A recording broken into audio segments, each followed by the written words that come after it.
Et aujourd'hui, c'était le chef de la diplomatie espagnole, José Manuel Álvarez, qui était attendu à Alger, qui devait entamer une visite à Alger pour tourner la page définitivement des problèmes algéro-espagnols. Et d'autant plus que l'Algérie avait, fin de l'année 2023, nommé un ambassadeur, alors que ce poste était resté vacant pratiquement depuis le début de l'été 2022. On pensait, on espérait que l'Algérie allait lever le gel de l'accord de l'amitié qui liait, de bon voisinage qui lie l'Espagne à l'Algérie depuis le début des années 2000, et que le retour de l'ambassadeur algérien, et que l'invitation officielle qui a été adressée par l'Algérie au chef de la diplomatie espagnole, par le biais d'Ahmed Attaf, chef de la diplomatie algérienne. Je parle de la visite d'Álvarez, José Manuel Álvarez, qui devait donc venir aujourd'hui à Alger. On espérait que ça allait, José Manuel Álvarez, qui devait venir aujourd'hui à Alger, on espérait que c'était bon, que l'Algérie et l'Espagne allaient enfin se retrouver. On l'espérait, bon, l'espoir a été douche froide, on va dire. Ce matin, douche froide, parce que hier soir, les médias espagnols et les autorités espagnoles ont confirmé le report de cette visite. Alors, beaucoup de choses ont été dites. Alors, officiellement, les premiers médias espagnols, El Mundo et tout ça, quand ils ont commencé à en parler, et quelques agences de presse espagnoles, on a, ils ont parlé d'un problème d'agenda du côté algérien. Sauf que ce problème d'agenda n'a été communiqué aux autorités espagnoles qu'à 20h, que hier dimanche à 20h. Et vers la fin de la journée de dimanche 11 février 2024, il y a 12 heures uniquement, à moins de 12 heures de la programmation de la visite de José Manuel Álvarez à Alger, les Espagnols reçoivent l'information qu'il y a un problème d'agenda et que cette visite ne pourrait pas se dérouler comme convenu. Voilà la première version, enfin la version qui a été véhiculée par les médias espagnols et qui a été ensuite reprise par les médias algériens. Les médias algériens n'ont pas fait de recherche, n'ont pas essayé de comprendre, n'ont pas voulu comprendre même pas. Vous savez, on a pratiquement plus de... nous n'avons pratiquement plus de médias, donc c'est pas la peine de s'attarder là-dessus. C'est les médias algériens n'ont aucune valeur, ils ne font aucun travail, ils reprennent uniquement ce que le gouvernement leur demande de dire ou d'écrire. Beaucoup d'experts, beaucoup de spécialistes, de diplomates, de spécialistes des relations internationales, beaucoup de connaisseurs de l'Algérie et de l'Espagne, beaucoup d'amis de l'Espagne et de l'Algérie ont été étonnés, à juste titre, de cette relation. Comment se fait-il que le problème d'agenda est apparu uniquement 12 heures avant l'arrivée de José Manuel Álvarez à Alger? S'il y avait vraiment un problème, il aurait au moins 24 heures avant la programmation de la visite. S'il y avait une urgence. Et quel type de problème? C'est quoi ce problème inédit qui est apparu brutalement et qui a compromis la visite? Parce que la visite n'a pas été annulée officiellement, on parle de report de la visite. En réalité, il n'y avait pas de problème d'agenda. Qu'est-ce qui s'est passé? Et là, vous allez comprendre la différence entre un petit pays et un grand pays. Vous allez comprendre vraiment la différence entre un petit pays et un grand pays. L'Espagne, José Manuel Álvarez, quand il devait venir à Alger, il devait être reçu par le président de la République, Abdelmadjid Tebboune. Voilà, chef de la diplomatie, c'est le numéro 2 pratiquement, 3 parmi, c'est un département régalien, représentant de l'État espagnol, juste après le chef du gouvernement, c'est pratiquement le numéro 2, ou le numéro 3 avec le ministre de l'Intérieur. Il devait venir à Alger, il devait rencontrer Ahmed Attaf, il devait se réunir avec le chef de la diplomatie algérienne pour faire des pourparlers, sceller la réconciliation, dire que l'Espagne et l'Algérie sont redevenus des amis. On parle du traité de bon, comment on appelle ça, le traité de bon voisinage, comment le réactiver, comment améliorer, comment revenir à la normale dans les relations. Comment revenir à la normale dans les relations algéro-espagnoles, comment revenir à l'avant crise de printemps 2022 où l'Espagne, je rappelle, elle était parmi les plus importants partenaires commerciaux, parmi les 5 plus importants partenaires commerciaux économiques de l'Algérie et parmi les principaux partenaires politiques de l'Algérie. Les accords de lutte contre l'immigration clandestine, le traité d'amitié de bon voisinage de 2002, des accords de coopération culturelle, diplomatique, politique. On avait vraiment de très bonnes relations avec l'Espagne. C'est vraiment un partenaire. On n'a jamais connu, en tout cas, une crise aussi importante, aussi intense avec l'Espagne. Jamais nous n'avons eu de problème qui a duré pratiquement 2 ans. C'est 1 année et demie. 1 année et demie. Et la visite du 12 février 2024 devait donc mettre un terme à cette page sombre dans les relations algéro-espagnoles. Sauf que, la vérité c'est quoi? Il n'y avait pas de problème d'agenda. Le seul problème c'est que Tebboune a décidé de ne pas recevoir José Manuel Alvarez. Il a décidé, pourquoi? Qu'est-ce qui s'est passé? Est-ce que c'était prévu? Au départ, les Espagnols pensaient que que c'est bon, c'était acté, que José Manuel Alvarez, on va lui dérouler le tapis rouge, on va sceller la réconciliation, et on va en parler le plus normalement du monde, et que que Tebboune va accepter, ou qu'il a déjà accepté de tourner la page, de considérer et de reconsidérer son hostilité, de reconsidérer ses relations avec l'Espagne, de ne plus pratiquer une politique hostile. D'ailleurs, les importations de plusieurs produits espagnols ont été autorisées. Depuis la fin de l'année, on a commencé par les poussins et la viande de poulet. Ensuite, les viandes rouges à partir de ce fin janvier 2024. Ensuite, début février 2024, d'autres produits espagnols. Il y a eu, un dégel. Voilà. Il y a eu un dégel, un véritable dégel. Les liaisons aériennes ont été depuis la fin de l'année, depuis fin novembre, début décembre 2023, ont commencé à être rétablies, parce que les liaisons aériennes ont été pratiquement coupées, réduites à leur strict minimum entre l'Algérie et l'Espagne, depuis de juin 2022 jusqu'à novembre-décembre 2023. Donc, il y avait des signes d'apaisement. Voilà, des signes d'apaisement. Mais quand José Manuel Alvarez, il a appris qu'il n'allait pas être reçu par Tebboune, il a décidé de reporter. Il a dit, ok, Tebboune ne veut pas me recevoir. On reporte notre visite. Walou, il n'a même pas négocié. Je vous l'ai dit, voilà un grand pays qui n'accepte pas d'être humilié, parce qu'il fait, l'Espagne envoie son chef de la diplomatie, Tebboune, il a reçu de simples ambassadeurs, il reçoit de simples chefs de parti, il a reçu un imam salafiste, fait Bamako, Mahmoud Dekou, un homme dangereux qui a des connexions avec les réseaux terroristes, il le reçoit à la présidence, où il dit que le chef de la diplomatie espagnole, c'est quand même l'un des piliers de l'Union européenne, c'est quand même la 4e économie de l'Europe, c'est quand même l'un des 20 ou l'un des 30 pays les plus riches du monde. Et c'est pas n'importe quoi l'Espagne, encore une fois. Voilà, c'est n'importe quoi.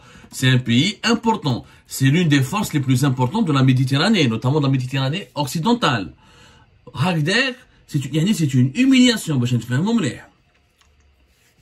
C'est une véritable humiliation. On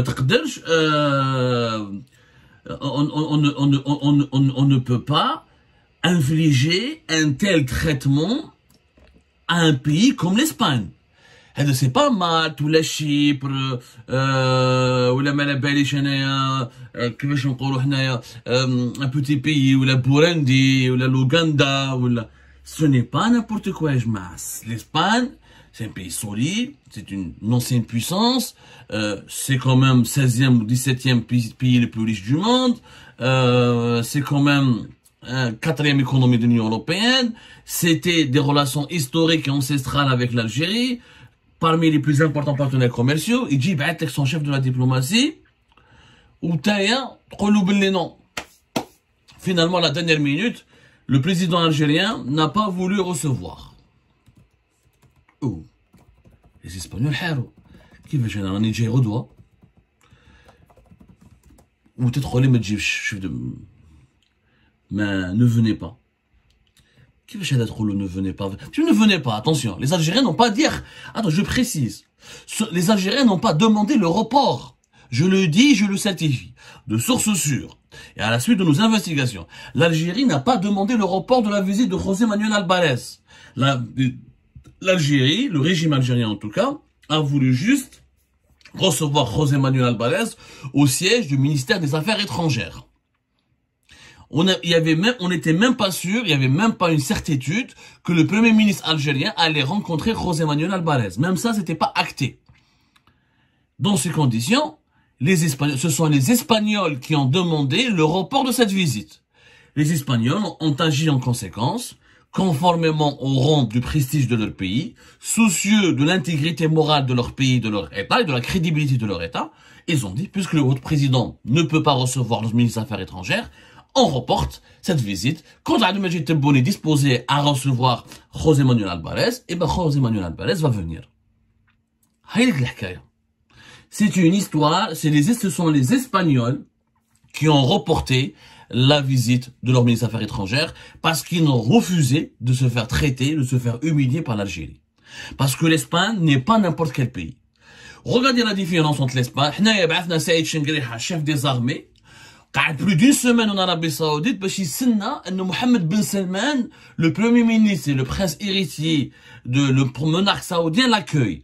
Une semaine où il n'a pas accepté. D'ailleurs, il devait rentrer aujourd'hui, on reparlera. Je vous l'Espagne. Tu peux pas recevoir. Ton président ne veut pas me recevoir. Je reporte la visite. C'est ça, les grands pays. Les grands pays refusent toute humiliation parce qu'ils ont une vision, ils accordent de la valeur à leur honneur, à leur crédibilité. Alors, ils sont conscients de leur importance stratégique. Ils ne se rabaissent pas. Un vrai pays, un vrai grand pays, une vraie puissance régionale ou la mondiale, elle ne se rabaisse pas. Je ne viendrai pas chez toi si ton président ne m'accueille pas. C'est une humiliation que je vienne chez toi, que ton président ne m'accueille pas. Parce que c'est le deuxième... C'était pas un simple ministre espagnol qui allait venir à Alger. C'est pas un maire ou un député. C'est le ministre des Affaires étrangères. Or, le protocole, ou comment on appelle, les traditions et les us diplomatiques exigent un traitement honorable. Un traitement digne du rang de ministre des Affaires étrangères espagnol. ماشي كيما حنا l'Algérie نبعثوا nos ministres et nos dirigeants pour rencontrer من هبه ودبه dans les États étrangers sans être reçus par les numéros 1 ou par les chefs d'État. نقبلوها حنا. Si l'Algérie l'accepte, l'Espagne ne l'accepte pas. L'Espagne n'aurait jamais envoyé pendant 8 jours son chef d'état-major en Arabie Saoudite, Mohammed Ben Salman, en attendant que Mohammed Ben Salman accepte de le recevoir. Non, un vrai pays, un vrai grand pays, un vrai pays puissant ne le fait pas. Et c'est pour ça, c'est ce qui différencie les républiques bananières et couscoussières des véritables puissances.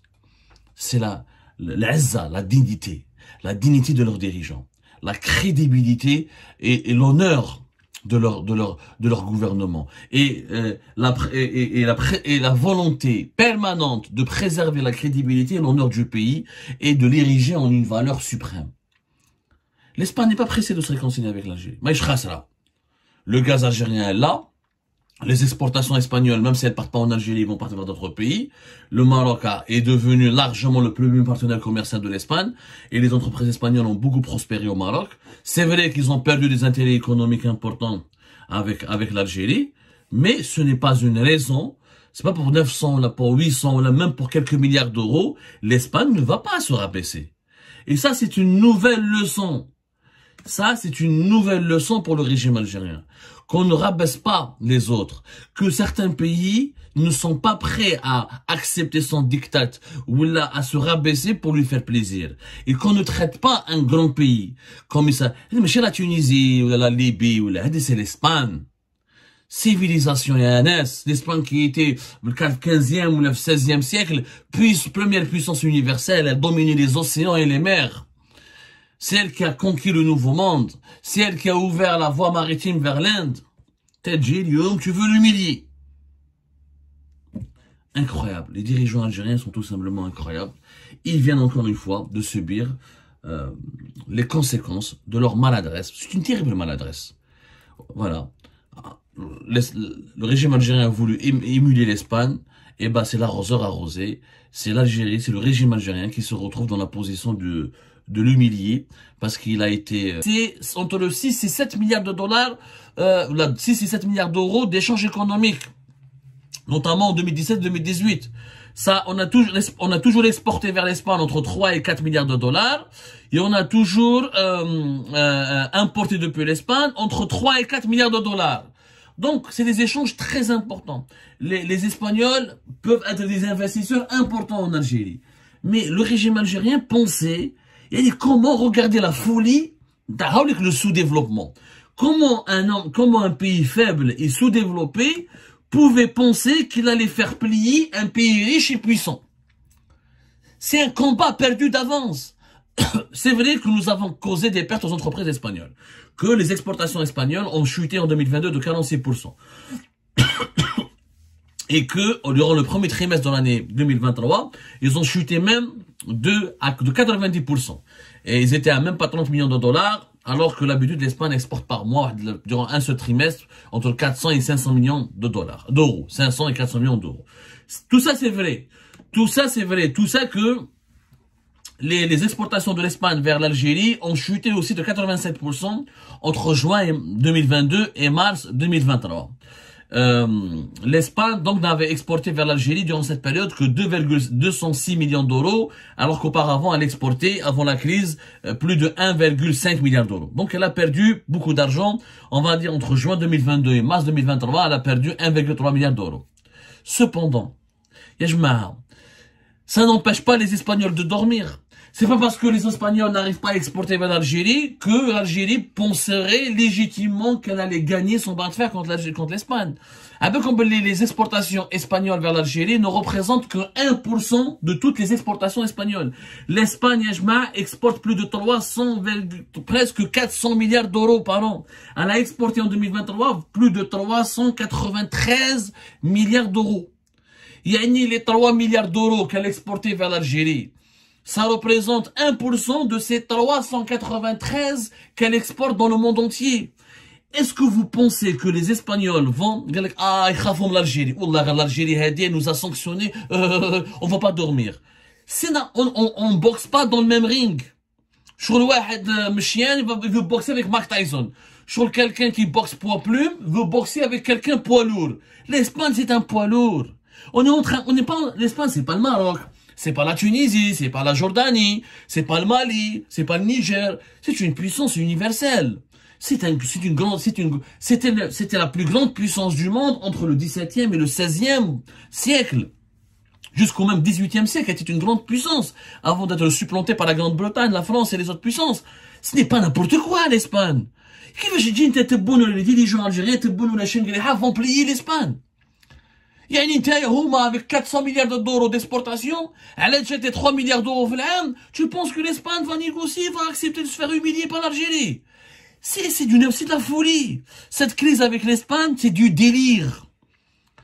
La preuve, non seulement on est en train d'aider les Marocains, puisque les Espagnols, le fait que les entreprises espagnoles, ils n'ont pas pu commercer avec l'Algérie, le Maroc les a récupérés. Et on a donné les chiffres. On a donné les chiffres. Les exportations marocaines vers les exportations espagnoles vers le Maroc ont dépassé la valeur de 11,4 milliards d'euros en 2022. Une hausse de 23,7%. Durant le premier trimestre 2023, les exportations espagnoles vers le Maroc ont augmenté de 18,6%. Ils ont atteint 3,2 milliards d'euros. Donc les 3,2 milliards d'euros que l'Espagne a perdu avec l'Algérie, elle les a récupérés avec le Maroc, qui est devenu le premier partenaire commercial. Et l'Espagne a dépassé la France en 2022 et en 2023. Et elle est devenue le premier partenaire commercial et économique du Maroc. Donc on a poussé les Espagnols, on leur a fermé notre marché, on leur a dit allez-y au Maroc. On a fait un cadeau au Maroc. Ce que les autres dirigeants algériens ne veulent pas comprendre, que leur crise, leur bras de fer avec l'Espagne est un magnifique cadeau pour le Maroc. Parce que là, le Maroc se frotte les mains. Il dit aux Espagnols, vous avez vu là, les Algériens sont agressifs, ils sont brutaux, ils vous veulent du mal, ils veulent vous menacer. Venez avec nous. Nous, on sera vos meilleurs amis, on sera vos meilleurs partenaires. Et c'est ce qui s'est passé. Les chiffres sont là. Je ne comprends pas comment les dirigeants algériens sont en train de réfléchir. L'Espagne, quatrième pays de l'Union européenne. L'Union européenne représente 63% de nos exportations et 53% de nos importations. C'est une relation stratégique. Nous sommes un pays important avec lequel j'ai une relation stratégique. Pourquoi? Si j'avais les armes, si l'Algérie avait les atouts pour faire plier l'Espagne, quand tu te bagarres avec quelqu'un, de ta taille, de ton poids, tu es sûr de gagner. Une fourmi qui défie un sanglier. C'est ça l'histoire de l'Algérie et de l'Espagne. C'est une fourmi. L'Algérie est une fourmi par rapport à l'Espagne. Il faut dire les choses. Les faits, il faut qu'on reconnaisse quoi. Le Mali, le Mali, il nous a accusés, ou il a viré, ou il a rappelé son ambassadeur, il nous a déviés. Donc la fourmi ne peut pas gagner un combat contre un sanglier. Le jour où je deviendrai un sanglier comme le sanglier, ou là je deviendrai un lion, je pourrais m'en prendre au sanglier. C'est une bataille, c'est une crise qui n'a aucun sens. Les Espagnols veulent soutenir les Marocains. Il y a d'autres manières de les convaincre. Mais laisse-les soutenir les Marocains. Nous intéressons quoi? Il y a que le Maroc, le Sahara occidental, c'est pas l'Espagne qui décide. C'est les Nations Unies. C'est les Nations Unies qui vont dire à la fin, est-ce que le Sahara sera occidental ou marocain? Alors pourquoi sanction? Pourquoi on d'armes à Madrid? Les Nations Unies sont pas à Madrid. C'est un conflit idiot. Totalement idiot. Et nous sommes en train de perdre de la crédibilité. Nous avons perdu... On fait des cadeaux aux rivaux marocains, entre guillemets, aux concurrents marocains. On se discrédite, on s'isole et on renvoie toujours un message négatif à cette Union européenne qui est notre partenaire le plus important.